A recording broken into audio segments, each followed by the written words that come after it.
ngayon ay harapin. Ang bukas ko'y darating pa, kaya tubig ka ng damdamin.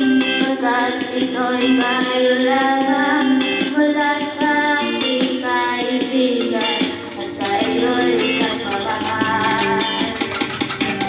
Huwag mong sayangin ang panahon, pagkat ito'y may hangganan. Buksan mo ang pintuan, kasama ng iyong puso.